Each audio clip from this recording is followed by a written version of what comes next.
Subscribe to Avas today. Click on the bell icon for latest national and international buzzing news.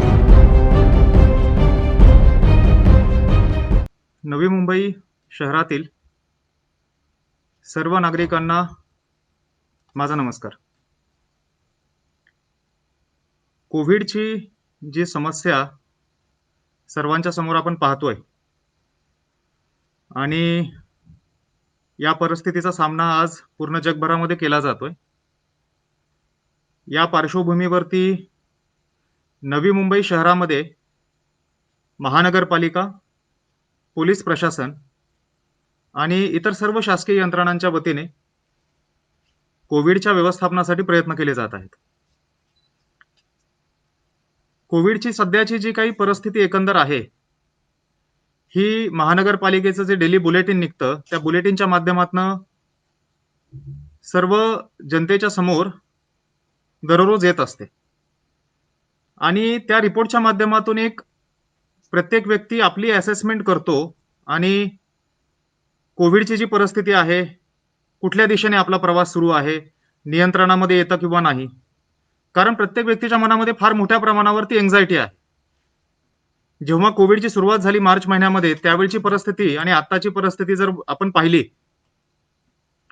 तर एक फार मोठं आपले हे एक रोलर कोस्टर राईड प्रमाणे प्रत्येक व्यक्तीच्या याच्यामध्ये एक्सपिरियन्स असलेला आहे आणि याच्यामध्ये अनेक कुटुंबांना कोविडचा सामना समक्ष प्रत्यक्षरित्या करावा लागला आणि काही लोक आज करत आहेत आणि यातून प्रत्येक व्यक्ती एक आपापलं मत बनवण्याचा प्रयत्न करत आहे. फेसबुक लाईव्हच्या माध्यमातून आज साधारणतः कोविडची नवी मुंबई महानगरपालिका कार्यक्षेत्रातली परिस्थिती काय आहे, आत्तापर्यंतचा आपला या प्रयत्न कसा राहिलेला आहे आणि आज रोजी कोणत्या गोष्टी आहेत ज्या गोष्टी आपण फोकस करणं गरजेचं आहे, जेणेकरून येणाऱ्या काळामध्ये आपल्याला या लवकरात लवकर समस्येतनं बाहेर कसं पडता येईल, याच्यासाठी आज हा आपण जनसंवाद या ठिकाणी आयोजित केलेला आहे. एकंदर कोविडची आतापर्यंतची परिस्थिती जर पाहिली आपण तर महानगरपालिकेच्या वतीने ज्या काही उपाययोजना करण्यात आल्या आणि ज्या इन्फ्रास्ट्रक्चरच्या दृष्टिकोनातून बघा किंवा इतर औषधोपचार, बेड अवेलेबिलिटी या सर्वांच्या दृष्टिकोनातून सध्याची परिस्थिती काय आहे ते मी आपल्यासमोर मांडण्याचा एक पुढच्या 10 मिनिटांमध्ये प्रयत्न करणार आहे. दिनांक 14 जुलैला महानगरपालिका आयुक्त पदाचा कार्यभार मी स्वीकारला. आज त्याला जवळपास 50 दिवस होऊन गेलेले आहेत आणि या पार्श्वभूमीवरती एकंदर मागच्या 50 दिवसामध्ये महानगरपालिकेच्या वतीने ज्या काही ॲक्शन घेण्यात आल्या त्या आपल्यासमोर मांडण्याचा एक सुरुवातीला मी प्रयत्न करेल. मी जेव्हा इथला कार्यभार स्वीकारला त्यावेळी कोविडची नवी मुंबई महानगरपालिका कार्यक्षेत्रातली सद्यस्थिती पाहता एक सिच्युएशनची असेसमेंट करण्यात आली होती आणि त्यामध्ये असेसमेंट केल्यानंतर एक 5 मुद्दे जे नवी मुंबई महानगरपालिका कार्यक्षेत्रामध्ये कोविडच्या व्यवस्थापनासाठी प्रायोरिटीवरती असणं अपेक्षित होतं हे आम्ही आखले होते आणि त्या 5 मुद्द्यांची आपण प्रायोरिटी पकडून पहिल्या दिवसापासून नवी मुंबईमध्ये कार्यभार स्वीकारल्यानंतर प्रायोरिटी पकडून आम्ही या ठिकाणी वाटचाल सुरू केली होती. यातला एक महत्वाचा मुद्दा होता आपली स्वतःची RT-PCR लॅब असणं आवश्यक आहे. कारण एक जनरल अनुभव असा त्यापर्यंत आला होता की RT-PCR टेस्टसाठी जेव्हा सॅम्पल दिलं जातं प्रायव्हेट लॅबकडे त्यावेळी टर्न अराउंड टाइम हा 5 ते 7 दिवसांपर्यंत होता आणि बऱ्याच वेळी 5 ते 7 दिवसाचा turn around time is too much. जोपर्यंत रिझल्ट येतो तोपर्यंत काही केसेसमध्ये त्या पेशंटची कंडिशन सिरियस होण्याची शक्यता सुद्धा नाकारता येत नाही आणि त्या पार्श्वभूमीवरती जर आपली स्वतःची RT-PCR लॅब असेल तर आपल्याला एक साधारणतः ॲश्युरन्स राहू शकतं की रिझल्ट वेळेमध्ये मिळेल, प्लस त्या रिझल्टची क्वालिटी जी आहे ती क्वालिटी सुद्धा आपल्या कंट्रोलमध्ये राहू शकते because that is our lab. ही एक प्रायोरिटी आम्ही ठरवली होती. अँटीजन टेस्टची एक साधारणतः मागणी सर्व क्षेत्रामधनं होताना आपल्याला दिसत होती कारण अँटीजन टेस्ट त्यावेळी नुकत्याच सुरू झाल्या होत्या, ICMRच्या गाईडलाईन आल्या होत्या आणि अँटीजन टेस्ट मोठ्या प्रमाणावरती सुरू कराव्यात अशी मागणी त्या ठिकाणी पुढे येत होती. ओव्हरऑल टेस्टिंग कॅपॅसिटी जर आपल्या शहराचा विचार केला तर आपल्याला टेस्टिंग कॅपॅसिटी वाढवण्यासाठी मोठा स्कोप आहे हे आपल्याला जाणवत होतं आणि त्या दृष्टिकोनातून टेस्टिंग कॅपॅसिटी वाढवण्याच्या दृष्टिकोनातनं एक साधारणतः जनमत होतं. मला आठवतं की 15 तारखेला जी प्रेस कॉन्फरन्स मी घेतली होती त्यामध्ये सुद्धा या पद्धतीचे प्रश्न काही आपले पत्रकार मित्र आहेत त्यांच्या बाजूने उपस्थित करण्यात आले होते की आपली टेस्टिंग कॅपॅसिटी वाढणं गरजेचं आहे. कोविड व्यवस्थापनातला एक सगळ्यात महत्वाचा भाग म्हणजे बेडची उपलब्धता. बिकॉज जेव्हा तो पेशंट सिम्प्टोमॅटिक बनतो आणि त्याला जर दवाखान्यात ऍडमिट करण्याची वेळ येते किंवा आयसोलेट करण्याची वेळ येते त्यावेळी आपल्याकडे पुरेशा संख्येने बेड्स उपलब्ध आहेत किंवा नाहीत याच्या बाबतीने एक असेसमेंट करून आपल्याला प्रिपरेशन अशा पद्धतीने करणं गरजेचं आहे की आपण कुठल्याही इव्हेंच्युअलिटीला सामना करण्यासाठी तयार असलो पाहिजे. त्या दृष्टिकोनातनं प्रयत्न होणं गरजेचं होतं. आणि सर्वात महत्वाचा मुद्दा डेथ रेट, ज्याला CFR म्हणतो आपण, केस फॅटॅलिटी रेट. तो डेथ रेटचा जो मुद्दा आहे तो आपल्या शहरामधला एकंदर कन्फर्म पॉझिटिव्ह केसेस पाहिल्या त्याच्या अगेन्स्ट ज्या डेथ रिपोर्ट होत आहेत त्याचा डेथ रेट हा राज्याच्या डेथ रेट सोबत कम्पॅरेबल आहे का, देशाच्या डेथ रेट सोबत कम्पॅरेबल आहे का, आणि ओव्हरऑल जर जगभराचा आपण अनुभव बघितला विविध देशांचा तर कोविडमध्ये होणाऱ्या डेथमध्ये CFR किती रिपोर्ट होतो आणि त्याच्याशी कम्पॅरिझन करता आपण are we going in a right direction and if not what corrective measure can be taken, या पद्धतीने त्या ठिकाणी अभ्यास होणं गरजेचं होतं. ही 5 आम्ही एक साधारणतः उद्दिष्ट होती जी स्वतःला घातली होती आणि immediately right from first day त्याची अंमलबजावणी करण्याचा या ठिकाणी प्रयत्न करण्यात आला. फ्रँकली स्पीकिंग सर्वांना कल्पना आहे की मार्च महिन्यापासून साधारणतः मार्च लास्ट वीक पासून ते एप्रिल पर्टिक्युलरली म्हणता येईल कोविडचे केसेसमध्ये वाढ होताना आपल्याला दिसू लागली आणि तेव्हापासून मोठ्या प्रमाणावरती आज कोविडची परिस्थिती अशी आहे की मोठ्या प्रमाणावरती कोविडच्या केसेस निघत होत्या. त्यांच्या व्यवस्थापनासाठी पूर्ण महानगरपालिका आणि इतर शासकीय यंत्रणांच्या माध्यमातून प्रयत्न सुरू होते आणि ह्या सगळ्या पार्श्वभूमीवरती आज रोजी 4 ते 5 महिन्यापेक्षा जास्त कालावधी होऊन गेलाय आणि ही वस्तुस्थिती होती की स्टाफ जो होता तो ओव्हर स्ट्रेस होता, ओव्हर बर्डन होता. बट प्रॉब्लेम इज आता वारंवार असं म्हणलं जातं की युद्धकालीन परिस्थितीप्रमाणे वेळ आहे आणि त्यावेळी आपल्याला फटीग येऊन चालत नाही. जरी आला तरी तो फटीग झटकून आपण काम करणं गरजेचं आहे. त्या दृष्टिकोनातून काम करण्याचा आम्ही या ठिकाणी प्रयत्न सुरू केला आणि एक साधारणतः स्टाफला मोटिवेट करण्याचा प्रयत्न केला. कारण आय पर्सनली बिलीव्ह की प्रत्येक व्यक्तीच्या चांगुलपणाला जर आपण आवाहन केलं तर डेफिनेटली तो आपल्याला अधिक चांगल्या प्रकारे रिस्पॉन्ड करू शकतो. 10-20% लोक कुठेही असू शकतात की who will not be very responsive easily, but by and large I really believe की people if motivated can do wonderful job. आणि त्या दृष्टिकोनातून आपण या ठिकाणी जो काही स्टाफ आहे आणि त्यातला पर्टिक्युलरली मेडिकल आणि पॅरामेडिकल स्टाफ आहे त्यांना हाताशी घेतलं आणि त्यांच्या मार्फत ह्या सगळ्या विविध 5 उद्देशाच्या दृष्टिकोनातून मार्गक्रमण सुरू केलं. सर्वात महत्वाचं या सगळ्याला एक साधारणतः सांघिक स्वरूप द्यावं आणि एक मूर्त स्वरूप ऑर्गनाइज स्वरूपात एफर्ट्स व्हावेत म्हणून मिशन ब्रेक द चेन आपण या ठिकाणी लॉन्च केलं आणि त्या मिशन ब्रेक द चेनच्या अंतर्गत या 5-6 मुद्द्यांची आपण अंमलबजावणी सुरू केली. RT-PCR लॅब जी आपल्याला तयार करायची होती ती RT-PCR लॅब आपण विनाविलंब सुरू करू शकलो. साधारणतः RT-PCR लॅब सुरू करण्याचा निर्णय कागदावरती घेतल्यानंतर 11व्या दिवशी आपली RT-PCR लॅब तयार झाली होती आणि मला या ठिकाणी विशेषत्वाने नमूद करावं असं वाटतं की आपली जी RT-PCR लॅब नेरूळ हॉस्पिटलमध्ये आहे ती आज MMR रिजन फक्त नव्हे तर महाराष्ट्रामध्ये सुद्धा एवढी मोठी कॅपॅसिटी, मुंबई वगळता एवढी मोठी कॅपॅसिटी असणारी एकमेव लॅब आहे ज्या ठिकाणी 24 तासामध्ये आपण 1000 टेस्ट करू शकतोय. 1000 टेस्ट पर्यंत आपली कॅपॅसिटी युटिलायझेशन सुद्धा झालेलं आहे आणि त्याच्यामध्ये RNA एक्स्ट्रॅक्शन पासून ते RT-PCR पर्यंत संपूर्ण यंत्रणा म्हणजे बायोसेफ्टी कॅबिनेट RNA एक्स्ट्रॅक्शन पासून RNA एक्स्ट्रॅक्शनची जी आपली मशीन आहे त्याच्यामध्ये एका प्लेटमध्ये जवळपास 96 सॅम्पल बसू शकतात आणि आम्ही 24ही तास ही लॅब चालवतो. त्याच्यामध्ये साधारणतः 24 लॅब टेक्निशियन, 3 मायक्रोबायोलॉजिस्ट आणि 1 पॅथॉलॉजिस्ट यांच्या माध्यमातून ही लॅब चालवली जाते आणि फार चांगल्या प्रकारे ह्या लॅबचं आपण युटिलायझेशन सुरू केलं. टू बिगिन विथ ज्यावेळी आपल्याकडे RT-PCR सॅम्पलची कॅपॅसिटी स्पेअर करणं शक्य होतं त्यावेळी अगदी ठाणे आणि पनवेल या महानगरपालिकेचे सुद्धा सॅम्पल आपल्याकडे येत होते. आज रोजी सुद्धा पनवेल महानगरपालिकेचे सॅम्पल आपल्याकडे येऊन त्यांना सुद्धा आपण आपल्या लॅबच्या माध्यमातून बेनिफिट देतो. एक महत्वाची गोष्ट यातून एक आपण म्हणतो कुठल्याही संकटामध्ये एक किनार असते त्या पद्धतीने या RT-PCRच्या लॅबसाठी जो खर्च करण्यात आला तो आमचा 10 दिवसामध्ये त्यामध्ये वसूल झाला. हे अशा दृष्टिकोनातून कारण पूर्वी आपण प्रायव्हेट लॅबच्या माध्यमातून जेव्हा टेस्ट करायचो प्रत्येक टेस्टसाठी साधारणतः 2200 रुपये खर्च येत होता. आज या RT-PCR लॅबच्या माध्यमातून आपण खर्च जेव्हा टेस्ट करतोय त्यावेळी आमचा खर्च हा 700 रुपये आहे. म्हणजे प्रति टेस्ट आमचे 1500 रुपये सेव्हिंग आहे. मी दिवसाला 1000 टेस्ट जर केल्या तर प्रति दिवस बेनिफिट जो कॉर्पोरेशनचा आहे तो 15 लाख रुपयाचा आहे. म्हणजे साधारणतः 10 दिवसामध्ये 1.5 कोटी रुपयाचा आपला या ठिकाणी बेनिफिट होतो, जी आमची कॅपिटल कॉस्ट होती. 11व्या दिवसापासून आम्ही ब्रेक इव्हन करून ही लॅब आपल्याला कॉर्पोरेशनच्या पूर्णतः कुठलाही अतिरिक्त खर्च न करता नागरिकांच्या सेवेसाठी उपलब्ध झालेली आहे. अँटीजन टेस्टचा एक मुद्दा होता, कारण अँटीजन टेस्ट अगेन्स्ट आरटीपीसीआर जर विचार केला तर सेन्सिटिव्हिटीमध्ये डेफिनेटली फरक आहे. RTPCR is a gold standard of covid test, हे आयसीएमआर वारंवार सांगतं. But then there are few advantages of antigen, आणि as long as antigen is utilise strictly as per guideline आणि आपण आयसीएमआरच्या प्रोटोकॉलनुसार जर करणार असू तर अँटीजन सुद्धा आपल्याला बऱ्याच अंशी मदतकारी आपल्याला सिद्ध होते. अशा पद्धतीने अँटीजनचा आपण या ठिकाणी वापर सुरू केला. अँटीजन टेस्ट साधारणतः आपण 15 तारखेला ती चर्चा काही पत्रकार बांधवांसोबत केली होती. 16 जुलैला आपण पहिली अँटीजन टेस्ट आपल्या महानगरपालिकेमध्ये केली आणि तेव्हापासून अँटीजन टेस्टचे आपण कॅपॅसिटी वाढवत गेलो. आज आपल्याकडे 22 सेंटर आहेत की ज्या ठिकाणी अँटीजन टेस्ट आपल्या केले जातात. टेस्टिंग कॅपॅसिटीमध्ये आपण सुरुवातीला 4 आपले सेंटर होते ज्या ठिकाणी सॅम्पल घेतले जात होते. त्या सेंटरवरती आपल्याला मोठ्या प्रमाणावर गर्दी होते असं दिसत होतं.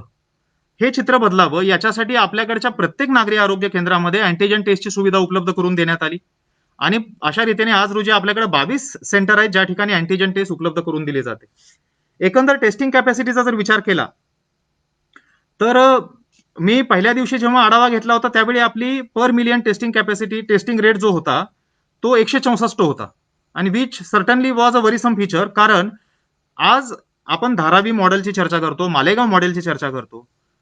ज्या ज्या सक्सेस स्टोरीज कोविडमध्ये म्हणल्या जातात त्या ठिकाणी झालेलं काय नेमकं? The only strategy they have been following is test, isolate, treat. Mission break the chain जे आपण म्हणतो, this is not just a rhetorical name.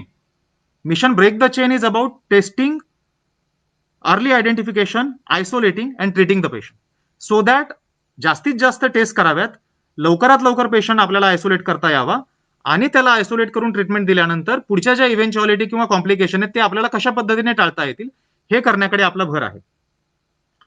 हे करत असताना साधारणतः आपण 164 पर मिलियन टेस्टिंग रेट होता तिथपासून सुरुवात केली आणि आज रोजी आपला पर मिलियन टेस्टिंग रेट हा 551 पर्यंत गेलेला आहे, which is one of the best in Maharashtra. आणि आपल्याला अजूनही याच्यामध्ये टेस्टिंग कॅपॅसिटी वाढवण्याचा स्कोप आहे आणि आपण त्या दृष्टीने मार्गक्रमण करत आहोत. आणखी एक या ठिकाणी नमूद करण्याची गोष्ट म्हणजे आपली लोकसंख्या साधारणतः कॉर्पोरेशनची 15 लाख आहे आणि आतापर्यंत आपण 1,46,000 टेस्ट पूर्ण केलेले आहेत. म्हणजे रफली आपण म्हणू शकतो की आतापर्यंत 10% लोकसंख्येच्या टेस्ट आपण आपल्या महानगरपालिका कार्यक्षेत्रामध्ये पूर्ण केलेल्या आहेत. याच्यामध्ये आरटीपीसीआर ॲज वेल ॲज अँटीजन या दोन्हीचा समावेश आहे.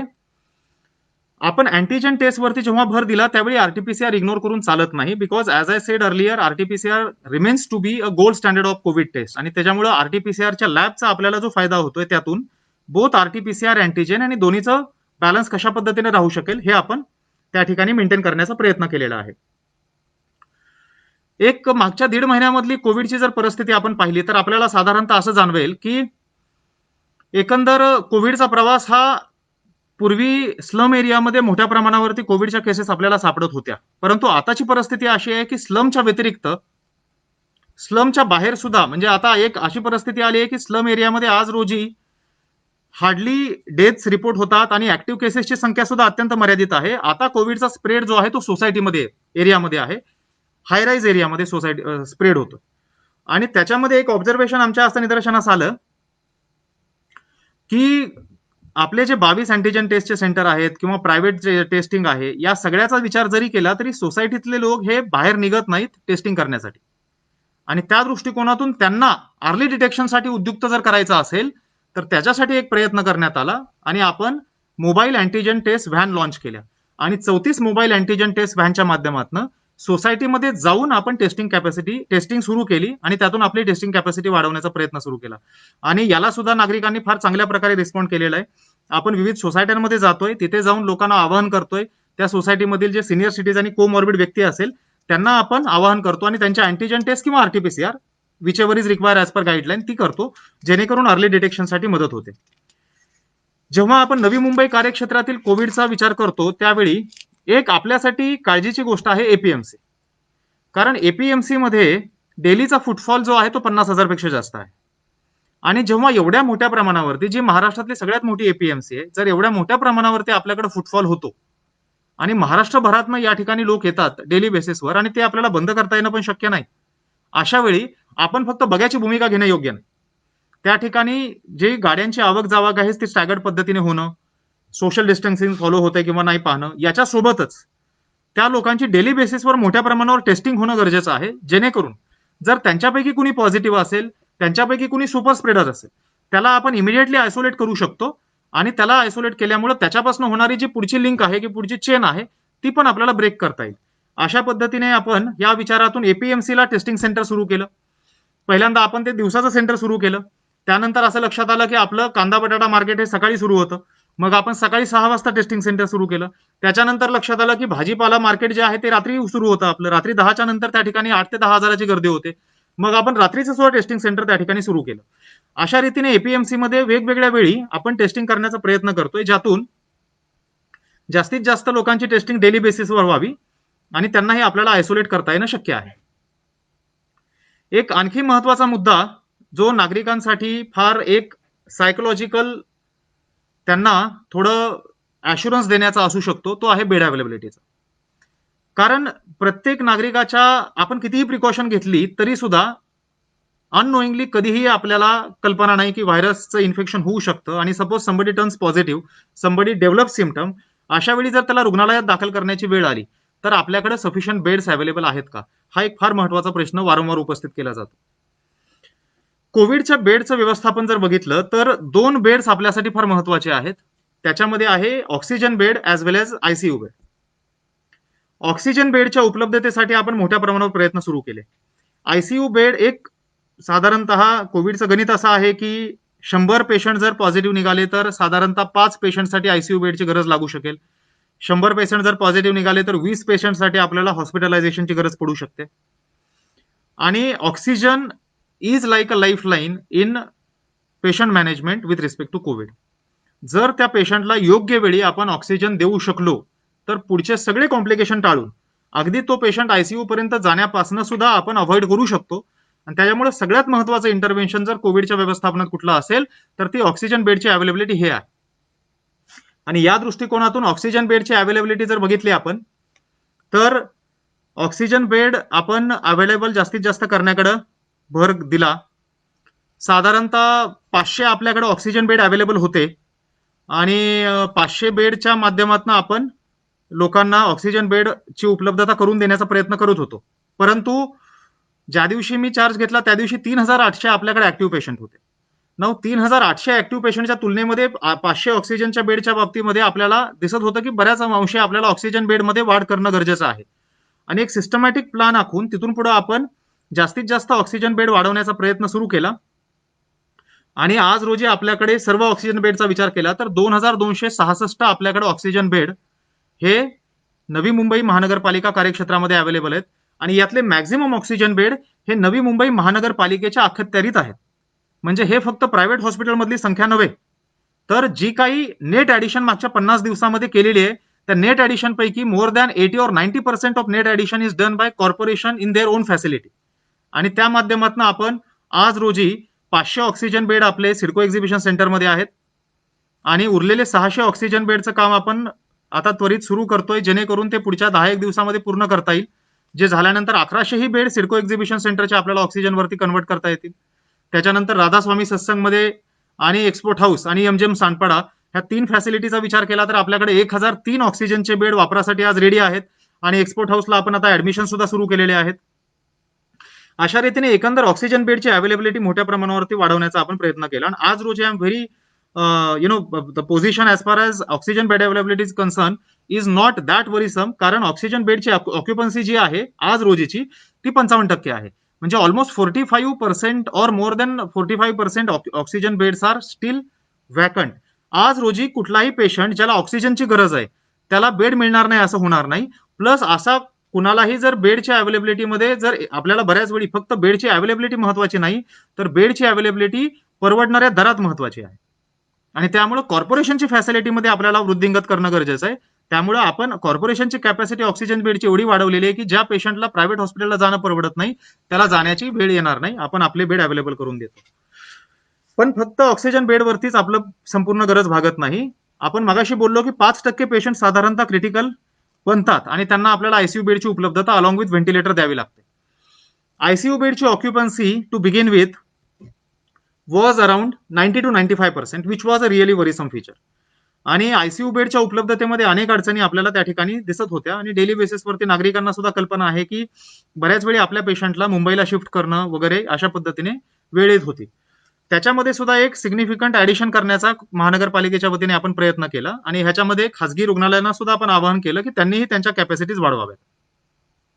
या सर्व ऍक्टिव्हिटीमधून आज रोजी म्हणजे आपली साधारणतः 203 ऑक्सिजनचे आयसीयूचे बेड अवेलेबल होते.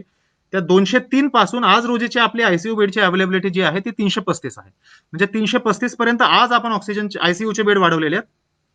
याच्यामध्ये पुढच्या 15 ते 20 दिवसामध्ये 100 बेडची ऍडिशन होणार आहे, जे आपलं काम सध्या सुरू आहे. म्हणजे आपली आणि त्याच्या व्यतिरिक्त अजून 75 बेडचं सिडको एक्झिबिशन सेंटरचं काम सुरू आहे, जे पुढच्या साधारणतः 25 दिवसामध्ये अवेलेबल होईल. म्हणजे पुढच्या 20 ते 30 दिवसामध्ये the net addition of 175 ICU beds आणि प्रत्येक 100 आयसीयू बेडच्या मागे 40 व्हेंटिलेटरची आपल्याला गरज असते. Necessary number of ventilator will also be made available. म्हणजे 175 आयसीयू बेड्स आणि 40%च्या अनुषंगाने साधारणतः आपल्याला 60 किंवा जेवढे व्हेंटिलेटर लागतील तेवढे व्हेंटिलेटरचे ऍडिशन पुढच्या 25 ते 30 दिवसामध्ये याच्यामध्ये होईल. आज रोजी आपल्याकडे आयसीयू बेड 335 आणि व्हेंटिलेटर 131 अवेलेबल आहेत आणि हे नागरिकांच्या सेवेमध्ये आहेत. याच्यासोबतच हे आयसीयू बेड जे आहेत याच्यामध्ये फक्त प्रायव्हेट हॉस्पिटलचे आयसीयू बेड नव्हे, तर डीवाय पाटील हॉस्पिटल सोबत जे आपण अग्रीमेंट केलं त्यातून डीवाय पाटीलमध्ये 200 बेडची आयसीयूची फॅसिलिटी फक्त कॉर्पोरेशनसाठी, ज्याच्यामध्ये नागरिकांना 1 रुपयाही खर्च करण्याची गरज पडणार नाही. All expenditure will be borne by corporation, अशी फॅसिलिटी आपण सुरू केली. त्यातले 100 आयसीयू बेड आणि 40 व्हेंटिलेटर आज रोजी रुग्णसेवेमध्ये अवेलेबल आहेत. उरलेले 100 आणि 40 व्हेंटिलेटर पुढच्या 15 ते 20 दिवसात अवेलेबल होतात. ही साधारणतः बेड अवेलेबिलिटीची परिस्थिती आहे. एक तरी सुद्धा हे बोलत असतानाच जो विचार माझ्या मनात येतो की वारंवार मला नागरिकांचे मेसेज, फोन किंवा लोकप्रतिनिधींच्या मार्फत जो फीडबॅक मिळायचा की ठीक आहे तुम्ही सांगता हे सगळं खरं आहे, पण हे तुम्हाला माहिती आहे. ही इन्फॉर्मेशन आम्हाला जर माहित नसेल तर आम्हाला जो कम्फर्ट पाहिजे, म्हणजे suppose my family turns positive, the first thing which will come to my mind की आज मला बेड मिळू शकेल का, मला जायचंय आयसीयू मध्ये तर कुठल्या हॉस्पिटलमध्ये बेड अवेलेबल आहे, मला जायचंय ऑक्सिजन बेडसाठी तर कुठल्या हॉस्पिटलमध्ये बेड अवेलेबल आहे, ही माहिती मला कशी कळेल. याच्यासाठी एक आम्ही डॅशबोर्ड लॉन्च केला. NMMC healthfacilities.com म्हणून एक पोर्टल लॉन्च केलं. रिअल टाइम अपडेटेड डॅशबोर्ड तो आहे. त्याच्यावरती आपले oxygen bed, ICU bed, ventilator आणि ट्रिपल सी फॅसिलिटी म्हणजे कोविड केअर सेंटरमध्ये साधा बेड असतो, तो एसिम्प्टोमॅटिक किंवा माइल्ड सिम्प्टमच्या पेशंटसाठी असतो. ह्या सगळ्या फॅसिलिटीजची माहिती, एकूण बेडची संख्या, ऑक्युपाईड बेड आणि व्हॅकंट बेड आणि दिवसातून दर 2 तासाला किंवा गरज पडली तर त्याच्यापेक्षा कमी फ्रिक्वेन्सीने पण ते अपडेट केली जाते. ही फॅसिलिटी नागरिकांच्या सेवेमध्ये उपलब्ध आहे आणि त्यामुळे आज रोजी आपल्याला कुठल्याही हॉस्पिटलमध्ये किती बेड अवेलेबल आहेत हे डायरेक्ट त्या पोर्टलच्या माध्यमातून कळू शकतं.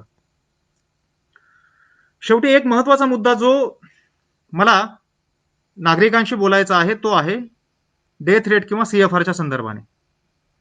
एक आपल्याला कल्पना आहे की आपण कोविडच्या व्यवस्थापनाचा जेव्हा विचार करतो त्यावेळी the ultimate eventuality which everyone is afraid of और which we totally are trying to avoid is death of a patient. I always say there is no bigger loss than a loss of a life. आणि या दृष्टिकोनातून जो आपला CFR आहे, death rate आहे, हा आपल्याला कमी कसा करता येईल आणि जे मिशन झिरोची कल्पना माननीय मुख्यमंत्र्यांनी मांडली होती आणि त्या माध्यमातून आपण डेथ रेट कमी करण्याचा प्रयत्न करत होतो, तो आपल्याला डेथ रेट 0 पर्यंत कसा आणता येईल या दृष्टिकोनातून आपण प्रयत्न सुरू केले. Now this is a very critical thing to manage because management of a critical patient is a very tricky business and it is a function of so many things. Some of the things could be in your control, could be fixed by following protocol and SOP stringently, while some things totally are beyond your control. आणि त्याच्यामुळे जेव्हा आपण CFR किंवा death रेटची चर्चा करतो त्यावेळी that is the most difficult job to do. याच्यासाठी एक महत्वाचं इंटरव्हेन्शन जे आम्ही केलं ते आहे डेथ ऑडिटच्या संदर्भाने. We started auditing every death on a day to day basis. Every death which is reported on any particular day is audited in the presence of commissioner and in the presence of all medical officers, all nodal officers of private hospital, as well as specialists of government as well as private hospitals on every day. We hold a meeting of all medical officers and all the specialists from 7 to 10 o'clock in the evening through online video app, आणि त्या मीटिंगच्या माध्यमातून आपण एक death audit करण्याचा प्रयत्न करतो आणि त्याची टाइमलाईन जी आहे ती पूर्ण समजून घेण्याचा प्रयत्न करतो. या ऑडिट करण्याचा उद्देश हा आहे की which where the areas where a timely intervention could have affected the result in that particular case, आणि तो ऍक्शन पॉईंट नोंद करून तो आपण भविष्यातल्या केसेसच्या बाबतीत आणि आज रोजी जे पेशंट क्रिटिकल आहेत त्यांच्या बाबतीमध्ये आपण कसा अंमलबजावणीमध्ये आणू शकतो हे साधारणतः पाहण्याचा हा प्रयत्न आहे. याच्यामध्ये असा अनुभव साधारण आला, डेथ ऑडिटचा जर विचार केला तर डेली बेसिसवरती साधारणतः it's been more than 40 days now we are doing it without missing a single day, आणि अनेक ऑब्झर्वेशन, अनेक आय ओपनर्स आम्हाला त्यातून मिळाले. त्यातले काही ऑब्झर्वेशन मी आपल्याशी शेअर करणार आहे.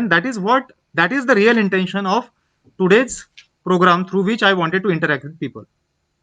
एक महत्वाचं ऑब्झर्वेशन जे आहे ते म्हणजे 80 to 90% deaths are being reported among either 50 plus population or comorbid patients. So we know who is at a greater risk.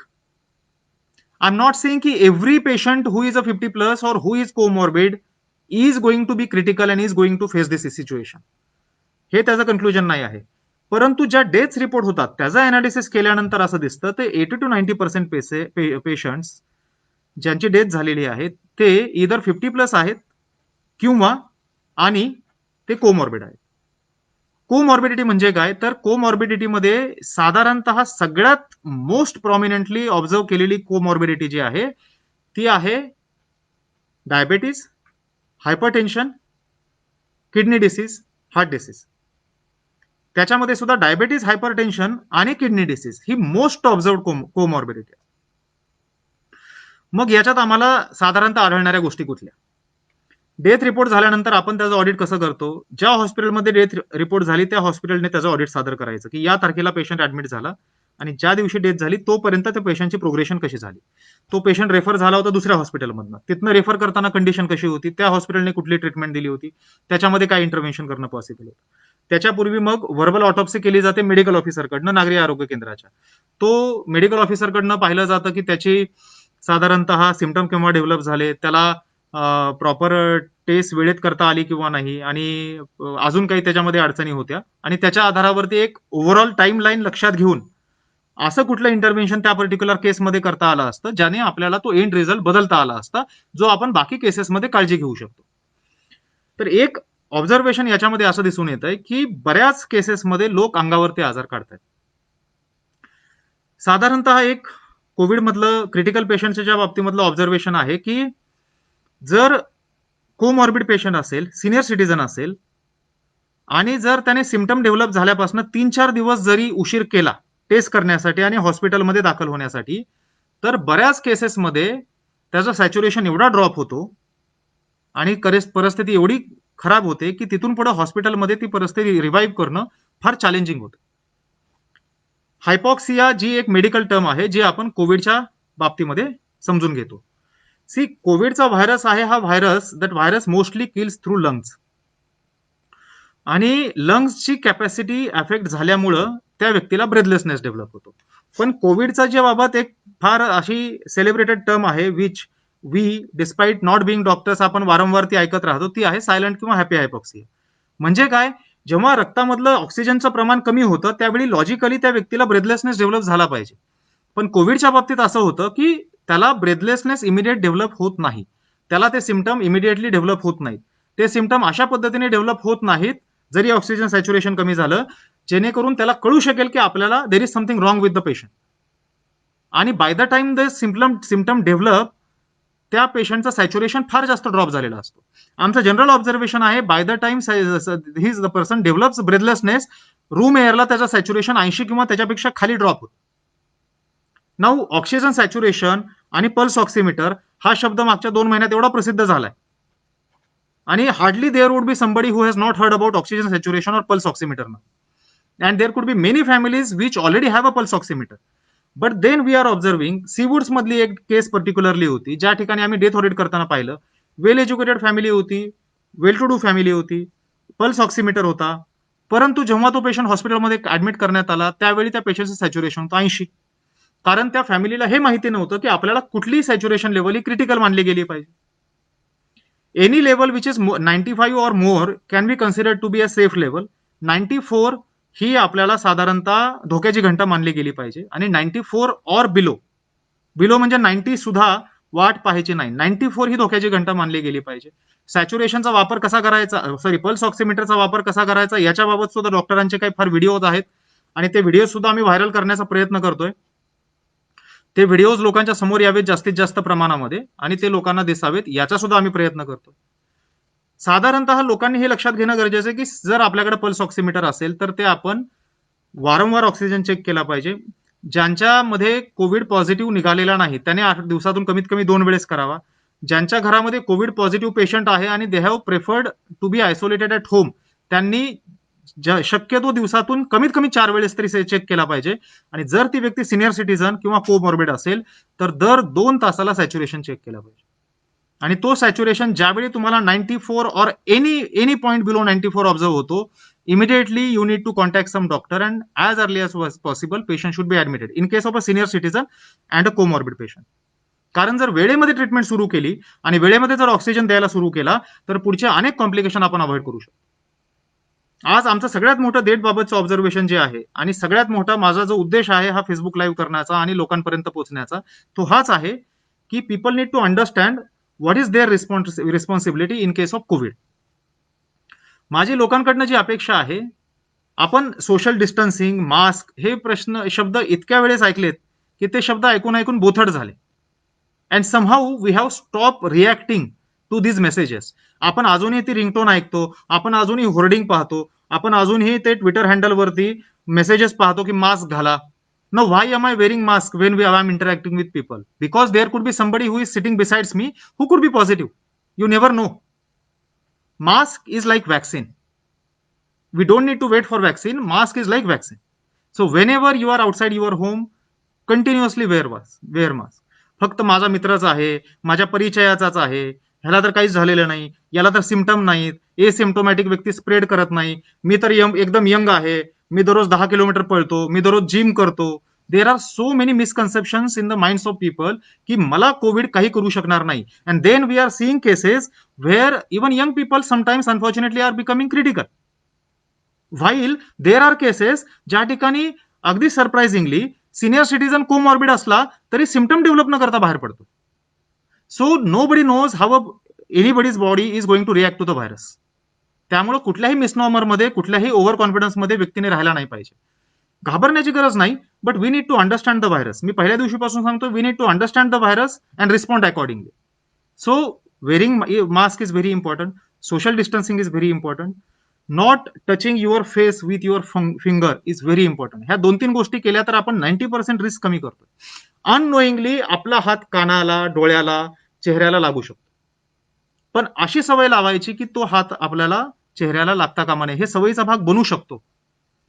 दरवाजाचे handle ही एक गोष्ट असते ज्या ठिकाणी आपल्याला मोठ्या प्रमाणावरती अडचण येते आणि ते स्प्रेड करण्याचं सगळ्यात मोठं माध्यम जे आहे ते दरवाजाचे हँडल असतात. विशेष करून जेव्हा आपण पब्लिक ऑफिसेसमध्ये येतात.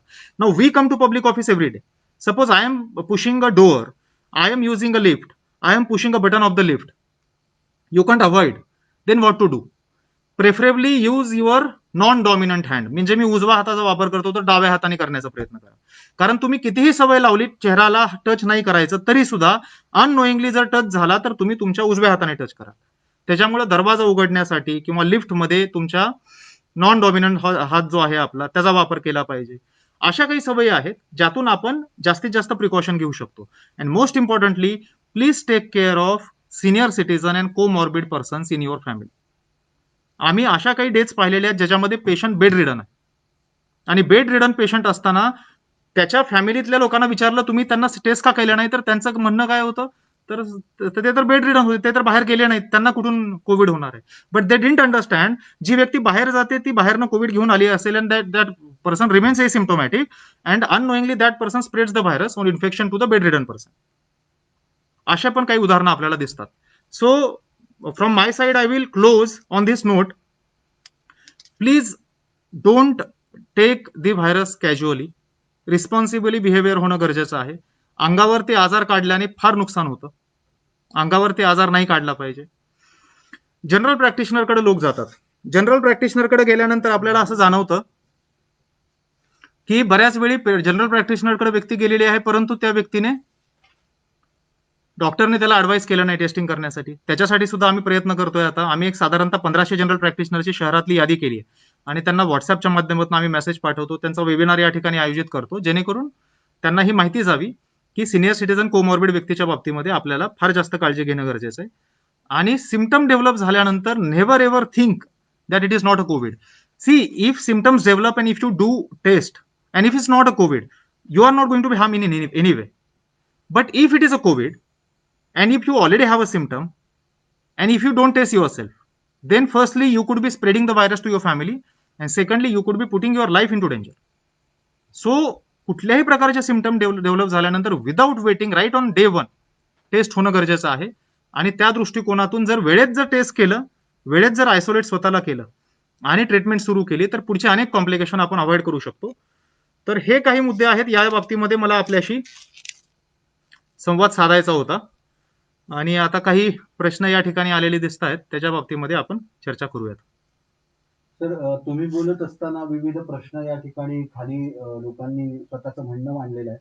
त्याच्यामध्ये प्रामुख्याने 1-2 गोष्टी महत्वाच्या त्यामध्ये दिसतात की कंटेनमेंट झोनकडे अधिक काटेकोर लक्ष द्यावं, असं ऋतुराज म्हात्रे, राहुल शिंदे आणि 3 जणांनी अजून कळवलेलं आहे. कंटेनमेंट झोनचा जो विषय आहे, कंटेनमेंट झोनच्या बाबतीमध्ये मिक्स रिस्पॉन्सेस येत राहतात. म्हणजे आपण 2-3 कॅटेगरीचे कंटेनमेंट झोन करतो, ज्याच्यामध्ये बिल्डिंग मधला कंटेनमेंट झोन आहे, किंवा आपले काही गावठाण एरिया, स्लम एरियामध्ये ज्या ठिकाणी हॉरिझॉन्टल स्प्रेड आहे, डेन्सली पॉप्युलेटेड वस्ती आहे, आणि अशा ठिकाणी आपल्याला तो स्प्रेड एवढा व्यापक दिसतो की त्या ठिकाणी फक्त एखादं घर किंवा घरांचा 2 किंवा 3 घरांचा समूह कंटेनमेंट म्हणून डिक्लेअर करून चालत नाही.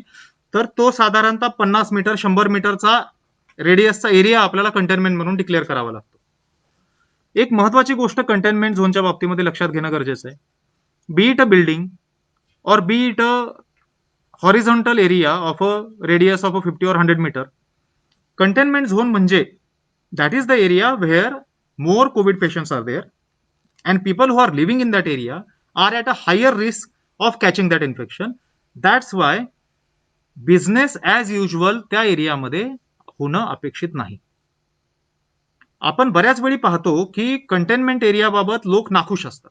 माझ्याकडे सुद्धा लोकांचे मेसेजेस येतात, म्हणजे somebody was sending me message, rather I have been receiving these messages from various buildings की आमच्या बिल्डिंगमध्ये एकच पेशंट आला तर बिल्डिंग सील केली, आमच्या बिल्डिंगमध्ये 6च पेशंट आले तर आमची बिल्डिंग सील केली.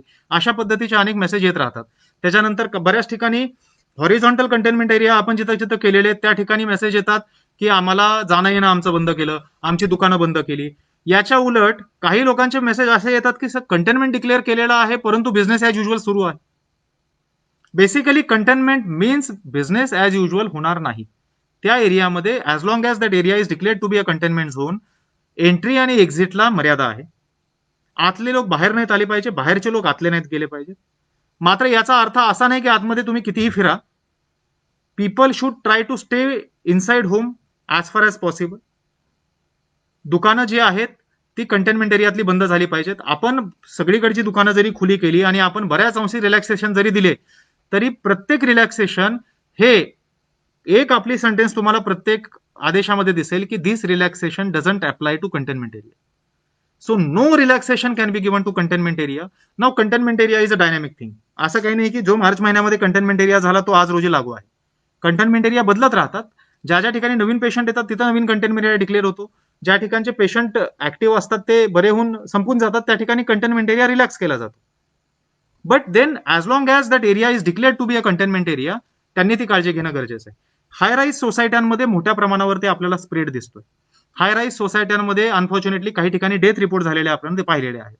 माझी विनंती सगळ्या हायराईज सोसायट्यामध्ये किंवा इतर सोसायटीमध्ये राहणाऱ्या नागरिकांना आहे, जेव्हा एखादी सोसायटी आपण कंटेनमेंट एरिया म्हणून डिक्लेअर करतो, आपण त्या सोसायटीच्या गेटवरती बोर्ड लावतो की हा एरिया कंटेनमेंट एरिया आहे. जर आपण सोसायटीचा विचार केला तर सोसायटी म्हणून एखादी बिल्डिंग डिक्लेअर करते कंटेनमेंट, त्या बिल्डिंगची संख्या आज महानगरपालिका कार्यक्षेत्रात 2.5 किंवा 3,000 बिल्डिंगपेक्षा जास्त असणार आहे. Now it is literally not possible for police force to depute a person in front of 3,000 building on 24/7 basis. It is a responsibility of that society. त्या सोसायटीने स्वतःहून एक शिस्त घालून घेणं गरजेचं आहे. त्या सोसायटीच्या सचिव जो आहे त्यांनी सर्वांची बैठक घेऊन त्यांना सांगणं गरजेचं आहे. It is for the safety of general public, people at large, primarily of the society and then people at large, की as long as that area is a containment zone, त्या लोकांनी बाहेर नाही निघालं पाहिजे, बाहेरच्या लोकांनी आत नाही गेलं पाहिजे. ज्या ठिकाणी सप्लाय ऑफ इसेन्शियल कमोडिटीजची अडचण येते, मेडिसिन आहे, दूध आहे, ग्रोसरी आहे, भाजीपाला आहे, या पुरवठ्याची अडचण येते, त्या ठिकाणी आम्ही कॉर्पोरेशनच्या वतीने त्यांना ते लोक जोडून देण्याचा प्रयत्न करतो. होम डिलिव्हरीसाठी प्रयत्न केला जाऊ शकतो. त्याच पद्धतीने ज्या ठिकाणी काही त्रुटी राहते त्या ठिकाणी we are always approachable, we are accessible through our Twitter handle, we are approachable to our Facebook, and there are so many ways. People have my mobile number directly as well. People try to message me, tag me, or any of our officers. त्यांच्या मार्फत सुद्धा आपण हे मार्ग काढून देण्याचा प्रयत्न करतो. जे मोठे कंटेनमेंट एरिया आहेत त्या मोठ्या कंटेनमेंट एरियामध्ये मात्र प्रॉपरली त्याला सील करणं, पोलिसांच्या माध्यमातून एंट्री आणि एक्झिट पूर्णतः बंद करणं आणि त्यातून त्या कंटेनमेंट एरियातल्या आतल्या सगळ्या ऍक्टिव्हिटीज बंद करणं हे आवश्यक आहे. आणि हे आपल्याला स्ट्रिक्टली एन्फोर्स करणं गरजेचं आहे. याच्यामध्ये आजच माझ्या काही कंटेनमेंट बाबतच्या त्रुट्या निदर्शनास काही लोकांनी आणून दिलेल्या आहेत की जरी कंटेनमेंट एरिया आपण डिक्लेअर केला तरी त्या ठिकाणी काही ठिकाणी अजूनही आपल्याला दिसतंय की मोठ्या प्रमाणावरती लोक आतमध्ये फिरतायत, आतमध्ये दुकानं चालू आहेत.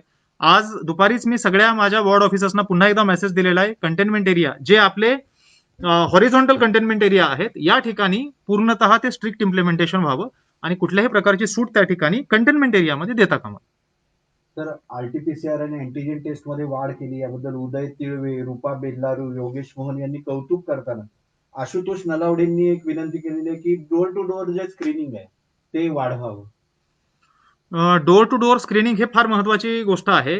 मगाशी मी उल्लेख केला की आपण 15 लाख लोकसंख्येपैकी 1,46,000 लोकांच्या टेस्ट आतापर्यंत पूर्ण केलेल्या आहेत.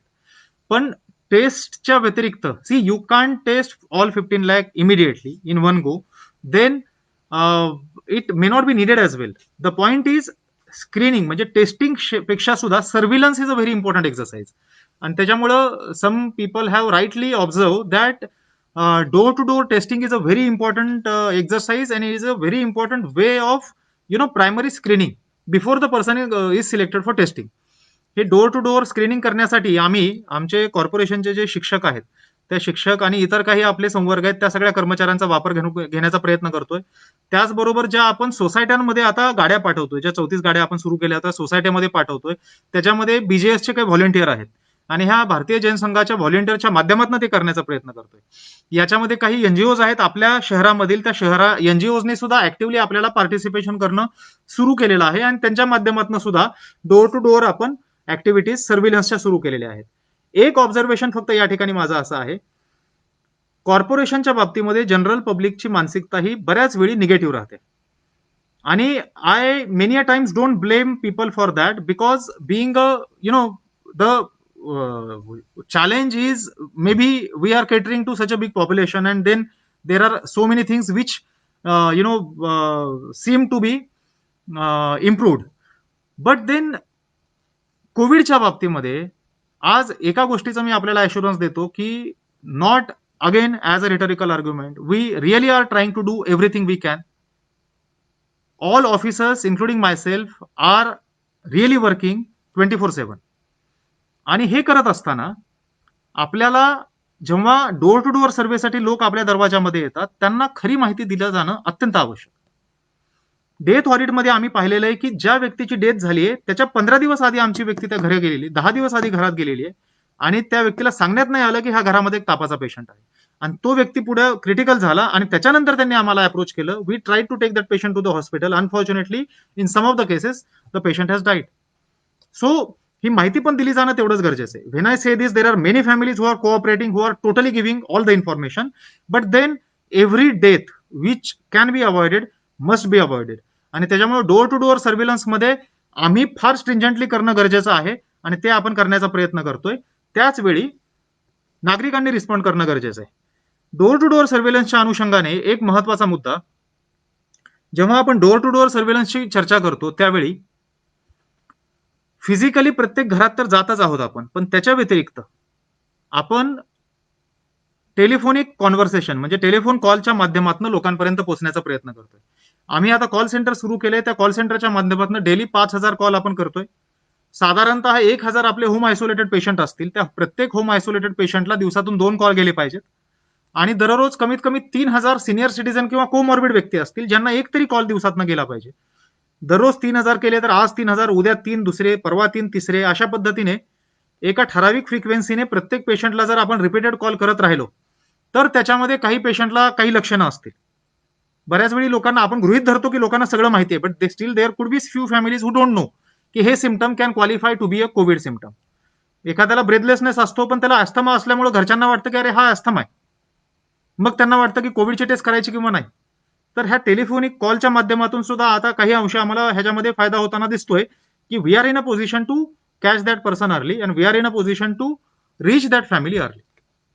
तर मोहित पांडे आणि योगेश मोहन यांनी म्हटलेलं आहे की मास्क बाबतची लोक नियमच पाळत नाही, महापालिका कळकळीने सांगते तरी. आणि त्या दृष्टीने महापालिकेनं काही दंडात्मक कार्यवाही जास्त कठोर करावी. आणि नितीन वाघमारे म्हणतात की जे व्यक्ती घरी आयसोलेट आहे ते सुद्धा नियम पाळताना दिसत नाही. तर त्यावर काय कर? मास्कचा मुद्दा आपण जेवढा एम्फसाइज करू तेवढा कमी आहे.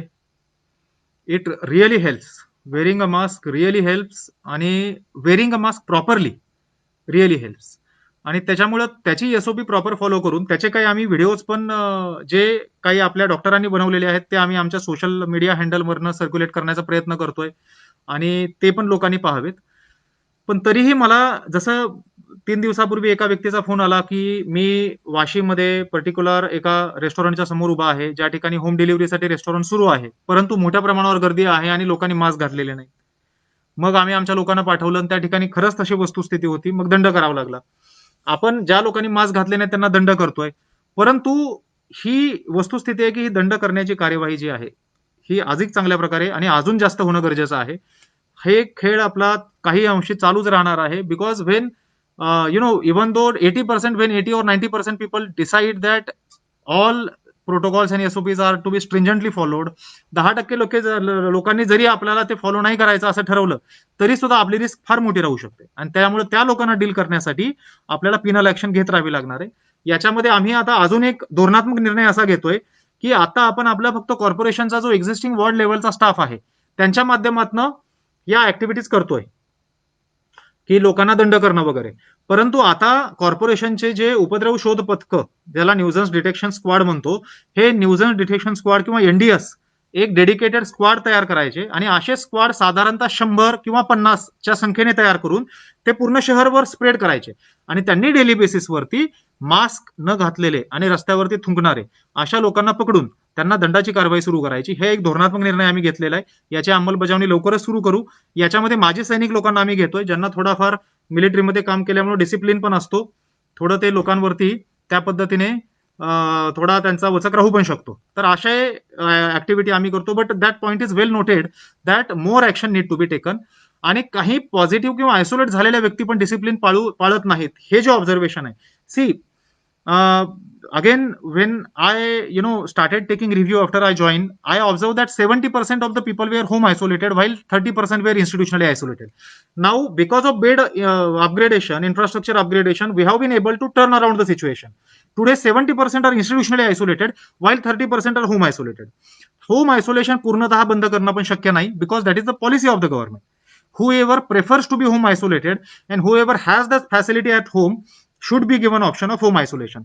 But wherever we observe that person is not following proper SOP, then we can make it compulsory for that person to bring it to institutional facility. So आम्ही आमच्या बाजूने काळजी घेतो. नागरिकांना ज्या ठिकाणी जाणवेल की एखादी व्यक्ती घरी आयसोलेट झाली परंतु डिसिप्लिन फॉलो करत नाही, त्यांनी इमिडिएट आम्हाला अवगत करावं. We will take appropriate action against that person. कोविडकडे लक्ष देत असतानाच नॉन कोविड बाबतही अधिक चांगल्या सुविधा निर्माण कराव्यात असं राजू शिंदे, रवींद्र सावंत यांच्याकडनं सूचना आहे. नॉन कोविड पण डेफिनेटली गरजेचं आहे. मार्चमध्ये जेव्हा आपण कोविडच्या व्यवस्थापनाची सुरुवात केली त्यावेळी एव्हरीबडी वॉज होपिंग की मार्च आहे, मे पर्यंत संपेल. मे मध्ये म्हणत होते जुलैपर्यंत WHO चा रिपोर्ट आला संपेल. नाव जुलै आला, त्याच्यानंतर म्हणले सप्टेंबर पर्यंत संपेल. Now we are in September, we still are dealing with the issue. So maybe this is going to be a situation for a while, and we need to start learning to live with COVID by taking appropriate precautions.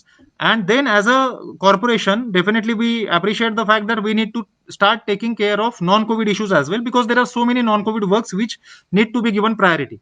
आणि त्या पद्धतीने महानगरपालिकेचा पूर्ण staff आम्ही आता प्रयत्न करतोय. कोविडचे issue handle करतानाच आम्ही आता स्टाफ काही स्पेअर करायला सुरू केलेला आहे इमर्जन्सी नॉन कोविड वर्कसाठी. सध्या खड्ड्याच्या कंप्लेंट मोठ्या प्रमाणावरती येताना आपल्याला दिसत होत्या. त्यानंतर इतर काही इश्यूज होते. आरोग्याचा विचार केला तर कोविड वगळता डेंग्यू आणि इतर काही पेशंट रिपोर्ट होताना आपल्याला दिसत होते. तर ह्या सगळ्या गोष्टींवरती फोकस करायचं म्हणून नॉन कोविडचे जे काही इमर्जन्सी वर्क आहेत ते पण आपण सुरू केलेले आहेत आता. तर बेड्सच्या उपलब्धतेबाबत आयसीयू आणि व्हेंटिलेटर्सची उपलब्धता अजून वाढवावी यासाठी तुम्ही मगाशी सांगितलं, त्याच वेळी त्यांनी तो मुद्दा त्या ठिकाणी टाकला होता, तो फक्त नजरेत आणून देऊ इच्छितो.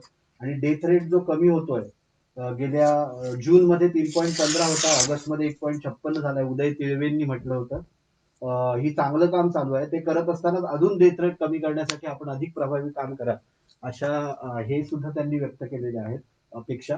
त्याचबरोबर लॉकडाऊनच्या बाबतीत सर एक 3 जणांनी आपलं मत व्यक्त केलेलं आहे. तर लॉकडाऊनच्या विषयी तुम्ही काही लॉकडाऊन बाबत लॉकडाऊन हा फार सेन्सिटिव्ह मुद्दा आहे आणि याच्याबाबत आपण पाहिलेलं आहे की नागरिकांच्या विविध अपेक्षा असतात. हे आता अशी गोष्ट होऊन गेलेली आहे की nobody likes a lockdown, but then everybody wants Covid to be under control. Now how far lockdown is effective in bringing Covid under control is a different I mean is a debatable question, and nobody has a appropriate or very convincing answer. But then लॉकडाऊनचा purpose हा directly COVID कमी करणं पेक्षा सुद्धा लॉकडाऊनचा purpose हा giving some time to the system to prepare themselves for the time when lockdown is removed. Naturally जेव्हा लोक बाहेर येतात त्यावेळी काही प्रमाणामध्ये व्हायरसचा स्प्रेड जास्त होताना आपल्याला दिसतो, कितीही आपण प्रिकॉशन घेतल्या तरी. तर त्या उद्देशाने लॉकडाऊन लावलं जातं. आपण पाहिलंय की मागच्या 2 महिन्यामध्ये प्रोग्रेसिव्हली लॉकडाऊन आपण रिलॅक्स करत गेलो आणि आता आजची परिस्थिती अशी आहे की बऱ्याच अंशी लॉकडाऊनमध्ये रिलॅक्सेशन मोठ्या प्रमाणावरती दिलेले आहेत. आणि आता असं झालेलं आहे की लॉकडाऊनमध्ये एकंदर कंटेनमेंट एरिया सोडला तर लॉकडाऊन पूर्ण आपण आता कमी केल्यासारखी परिस्थिती आज आपल्याला दिसते. तर कंटेनमेंट एरियामधल्या लॉकडाऊन बद्दल तर आपण बोललो की कंटेनमेंट एरियामध्ये no permission or no relaxation can be given. However outside containment area आता आपण सर्व दुकानं सकाळी 9 ते 7 ओपन केलेली आहेत आणि सब्जेक्ट टू फ्यू रिलॅक्सेशन आपण बिझनेस सुरू केलेले आहेत. रेस्टॉरंट वगळता बऱ्याच अंशी आपण आता या ठिकाणी रिलॅक्सेशन दिले आहेत. या पार्श्वभूमीवरती नागरिकांनी ज्या काही रिलॅक्सेशनला अधीन राहून लॉकडाऊन दिलेलं आहे, रिलॅक्स केलेलं आहे, ते ज्या अटी शर्तींना अधीन राहून दिले त्या लक्षात घेणं गरजेचं आहे आणि सेल्फ डिसिप्लिन फॉलो करणं अत्यंत आवश्यक आहे. कारण जोपर्यंत आपण सेल्फ डिसिप्लिन फॉलो करणार नाही आणि जे काही लॉकडाऊन बाबत ज्या अटी शर्तींच्या अधीन राहून आपण लॉकडाऊनचा अंमलबजावणी करणार नाही, अशी वेळ यायला नको की परत आता आपण मॉल ओपन केले. मागच्या महिन्यामध्ये आपण 5 ऑगस्टला मॉल ओपन केले आणि एका दिवसामध्ये मॉल आपल्याला बंद करावं लागले, बिकॉज MMR रिजनमध्ये मुंबई वगळता Navi Mumbai was the only corporation ज्या ठिकाणी मॉल ओपन केले होते. And on first day itself we observe people from Thane, Kalyan, Panvel, every side people were coming to Navi Mumbai. आणि जर सगळ्या भागातले लोक जर आपल्या मॉलमध्ये आले तर विकेंडला काय झालं असतं नाही, फार हाताबाहेर परिस्थिती जाऊ शकत होती. त्यामुळे एका दिवसामध्ये आपल्याला मॉल बंद करावं लागले. However, now we have taken a decision of restarting with the malls. And we are observing, now today is Sunday, we are observing how is the condition. मॉल्सला आम्ही स्ट्रिंजंटली सांगितलेलं आहे की गर्दी होणार नाही याची दक्षता घ्यावी, टोकन सिस्टमचा अवलंब करावा. कुठल्याही परिस्थितीमध्ये enclose premises are very dangerous. Enclose premises which doesn't have a proper ventilation facility is very dangerous. कोविडच्या बाबतीमध्ये आपण अनेक रिपोर्ट पाहिलेले आहेत. त्यात रिपोर्ट सेज की आपल्याला 6 फुटाच्या पुढे सुद्धा काही ठिकाणी शक्यता राहू शकते व्हायरस ट्रॅव्हल करण्याची, in case that is a enclose premise which doesn't have a proper ventilation facility, and that is reason why malls could be things to be watched for. तर त्या ठिकाणी सुद्धा नागरिकांनी काही अंशी काही शिस्त पाळणं गरजेचं आहे, जेणेकरून परत अशी वेळ यायला नको की आपल्याला लॉकडाऊन स्ट्रिंजंट करावं लागेल. मला विश्वास आहे की आतापर्यंत ज्या पद्धतीने नागरिकांनी कोऑपरेट केलंय त्या पद्धतीने ते करतील. तर फक्त एक वेगळा विषय यामध्ये राहतो की अँब्युलन्स रुग्णवाहिकेच्या उपलब्धतेबाबत, विशेषत्वानं कार्डिएक अँब्युलन्सची उपलब्धता महानगरपालिकेतर्फे हवी, याबाबत विचारलेलं आहे गणेश खेडकर, रवींद्र सावंत. कार्डियाक अँब्युलन्सची उपलब्धता ही फार महत्वाची आहे, कारण ज्यावेळी क्रिटिकल पेशंटला शिफ्ट केलं जातं त्यावेळी आपल्याला कार्डियाक अँब्युलन्स जर असेल तरच त्याला शिफ्ट करता येतं, otherwise it's not possible to shift the patient. आणि we have started the process of augmenting our capacity, आणि लवकरच नव्याने 5 कार्डियाक अँब्युलन्स, म्हणजे आज रोजी जेवढ्या उपलब्ध आहेत त्याच्या व्यतिरिक्त आपल्या सेवेमध्ये 5 कार्डियाक अँब्युलन्स होतील. त्याचबरोबर एक्झिस्टिंग अँब्युलन्स सुद्धा आपण पूर्णतः 100% अँब्युलन्स हे ऑक्सिजनवरती कन्वर्ट करण्याची प्रक्रिया सुरू केलेली आहे, जेणेकरून काही ठिकाणी जरी तो patient is not very critical तरी सुद्धा त्याला शिफ्ट करताना आपण अशा पद्धतीने करणं गरजेचं आहे की त्याला प्रॉपर ऑक्सिजनची सुविधा अवेलेबल करून दिली जाते, आणि त्या ऑक्सिजनच्या आधारावरती तो ऑक्सिजनच्या सुविधेसह जर तो शिफ्ट केला तर पुढची बरेच कॉम्प्लिकेशन आपल्याला अवॉइड करता येतात, आणि अशा पद्धतीने आपण तो पेशंट शिफ्ट करणं गरजेचं आहे. So this point is also well taken, आणि कार्डियाक अँब्युलन्सची आपण कॅपॅसिटी डेफिनेटली येत्या 10 ते 15 दिवसामध्ये जास्तीत जास्त वाढवण्याचा प्रयत्न करतो.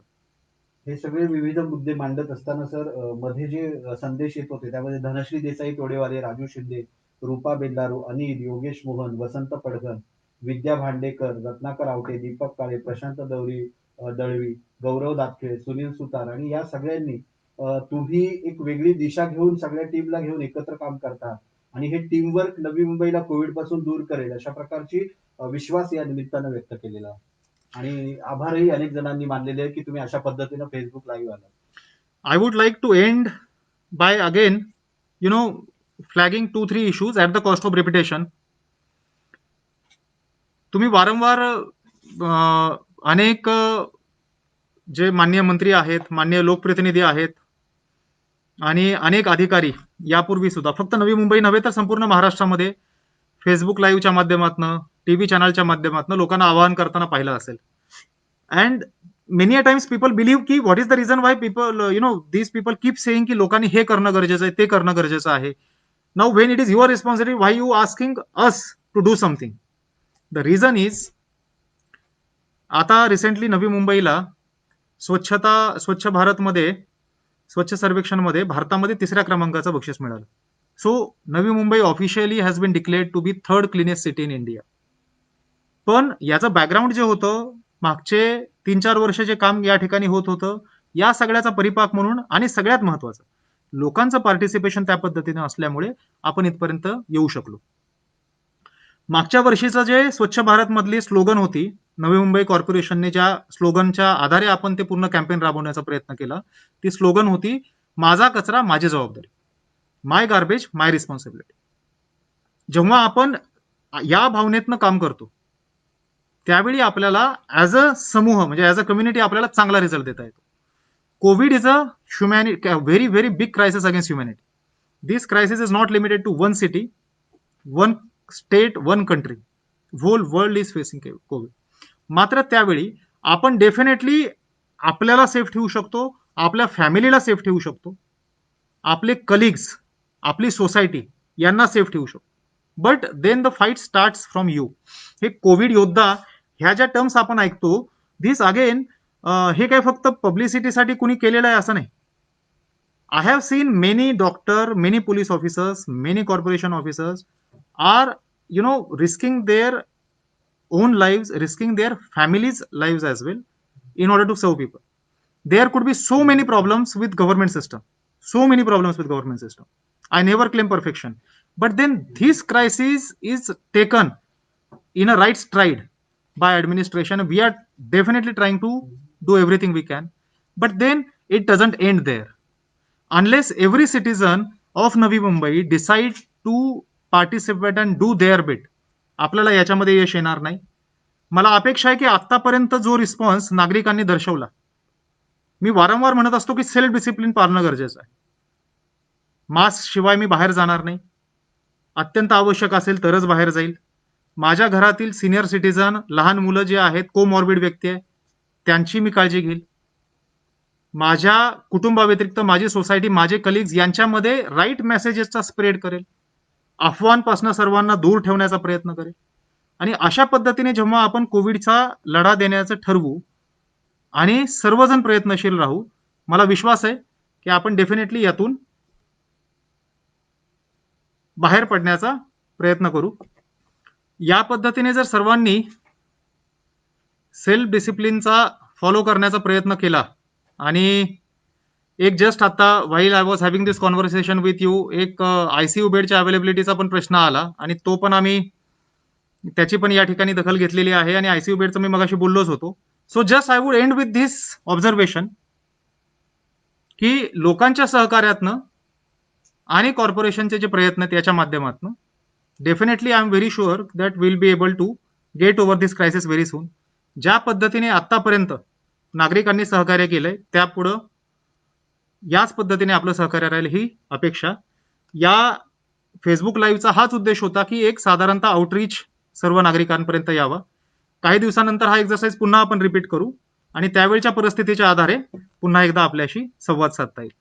या जनसंवादमध्ये आपण सर्वांनी पार्टिसिपेट केलं याबद्दल आपल्या सर्वांचा आभार. धन्यवाद. Subscribe to Awaaz today. Click on the bell icon for latest national and international buzzing news.